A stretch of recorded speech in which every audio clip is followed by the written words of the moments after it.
Hey guys, सो अपनी last video में I told you guys about the concept of parallel programming, जिसमें जो promises होते हैं हम उनको पैरेलली एग्जीक्यूट करते हैं वन बाय वन नहीं, एंड जिससे के थ्रू जो हमारा फंक्शन होता है, एंटायर फंक्शन जो होता है सर्वर लेवल पे, वो काफी फास्ट हो जाता है क्योंकि प्रोमिसेस का जो एग्जीक्यूशन है वो पैरेलली हो रहा है ना। अगर आपने वो वीडियो नहीं देखी है एंड पैरेलल प्रोग्रामिंग कॉन्सेप्ट को जानना चाहते हो तो आई बटन में लिंक है, जाकर चेकआउट कर सकते हो।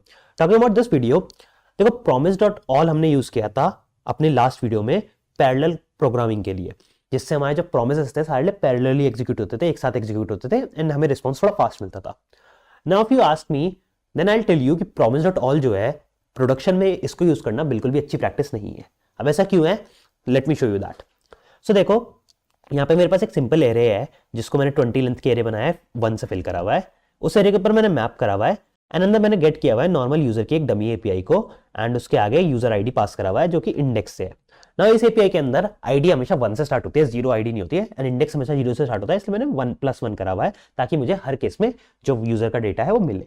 ठीक है, देन मैंने promise डॉट ऑल से पैरेलल प्रोग्रामिंग करी है। यहीं पे अगर आप 1 बाय 1 कॉल करते हैं एक एक यूजर का डेटा तो बहुत ज्यादा स्लो हो जाता है, बिकॉज हर एपीआई अगर 100 मिली सेकंड्स लेती एंड आपके 20 यूजर हैं तो इसके हिसाब से लगभग आपके 2 सेकंड में रिस्पॉन्स आता।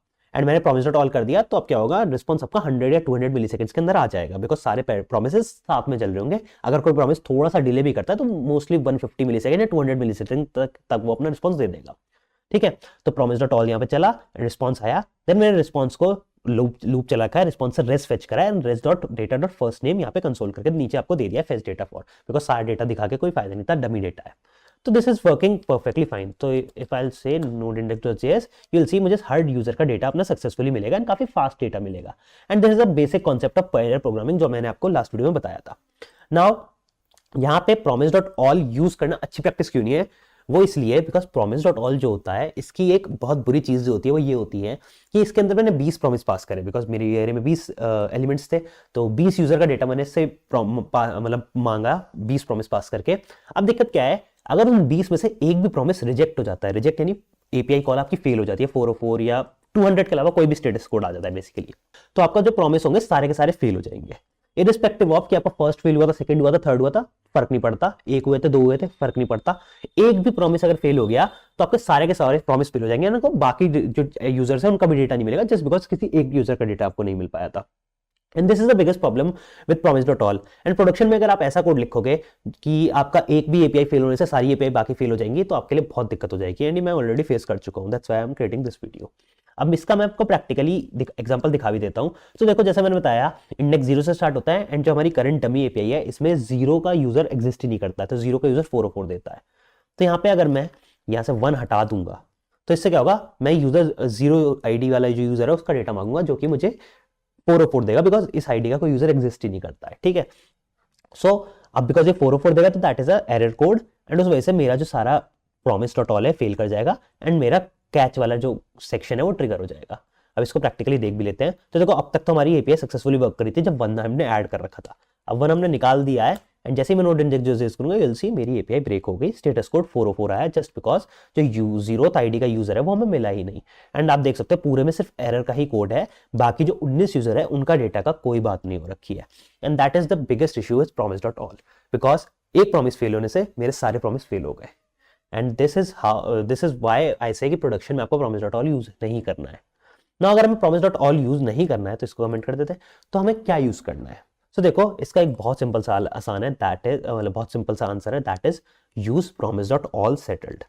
अब ऐसा क्यों, देखो promise डॉट ऑल सेटल्ड जो होता है ये हमें खाली रिस्पॉन्स नहीं देता है, ये हमें 2 चीजें देता है। एक तो देता है हमें स्टेटस कि हमारा जो वो है जो रिस्पॉन्स एपीआई का प्रॉमिस का रिस्पॉन्स आया वो सक्सेस था, फुलफिल्ड था या रिजेक्टेड था। एंड दूसरा देता है हमें value. Value is basically our data, कि हमारा क्या डेटा आया, जो हमारे प्रॉमिस से डेटा हमें मिला वो क्या मिला। अब इस चक्कर में क्या होता है, अगर मैं इसमें 20 प्रॉमिस पास करता हूँ एंड एक फेल होता है तो उस एक का प्रॉमिस का जो स्टेटस है वो बन जाएगा फेल या आपका रिजेक्टेड, एंड बाकी जो है उनका फुलफिल्ड प्रॉमिस हो जाएगा एंड वैल्यू मुझे प्रॉपर्ली मिल जाएगी। तो इससे मेरा जो एज केस था कि एक प्रॉमिस ब्रेक होने से मेरे बाकी के 19 प्रॉमिस भी ब्रेक हुए थे वो मेरा रिजॉल्व हो गया। तो always use promise dot all settle in production. ना promise डॉट ऑल सेटल कैसे चलाते हैं, तो देखो जैसे promise डॉट ऑल चलाते हैं वैसे ही सेम केस होता है इसका भी, बस आपको यहाँ पे ऑल सेटल लिख देता हूँ ना, बाकी सब सेम रहता है। आपको एक एरे ऑफ प्रोमिसेस पास करना होता है, आपको अवेट करना होता है रिस्पॉन्स का, आपको एरे रिटर्न में मिलता है, एंड बस आपको अनडिफरेंस आता है सिर्फ डॉट ऑल सेटल्ड का।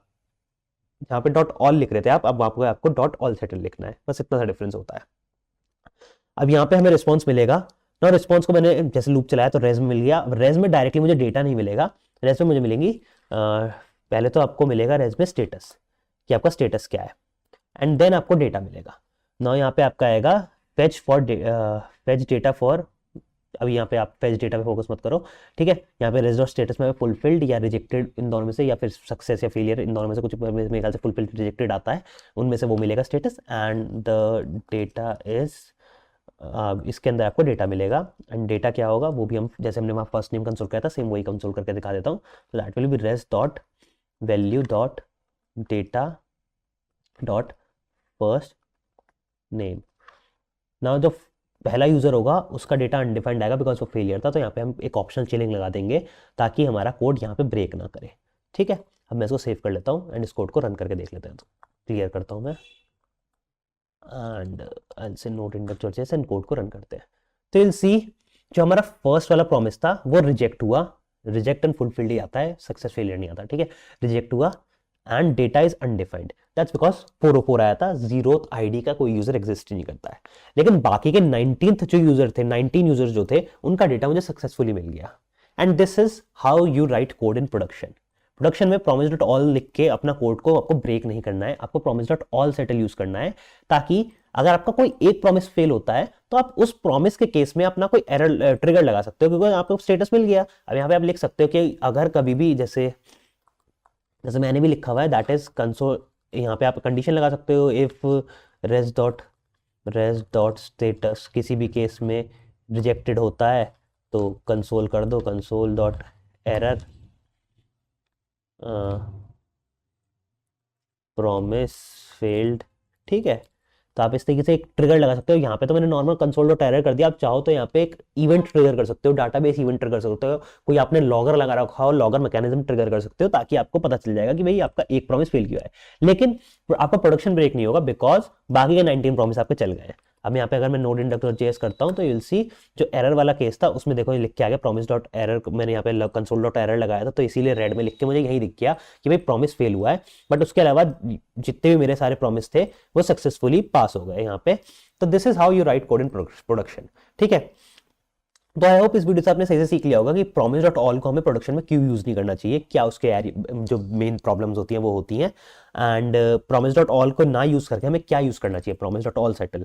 ना ऑल सेटल के अंदर हमें कैसे रिस्पॉन्स आता है, कैसे हमें ऑल सेटल यूज करना है, and basics of parallel programming भी आपने यहाँ पे समझ लिया होगा अगर लास्ट वीडियो नहीं देखा था तो। बाकी डिटेल में जो मैंने पूरा डिस्क्रिप्शन है, पूरा डिटेल पैरेलल प्रोग्रामिंग का वो उस वीडियो में समझा रखा है, चाहो तो चेकआउट कर सकते हो, नीचे डिस्क्रिप्शन में मैं लिंक डाल दूंगा।